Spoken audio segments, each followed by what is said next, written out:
Guys, ito po ang aming hapunan.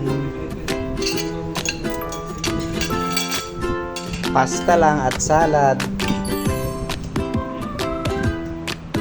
Wow, umusok-usok pa.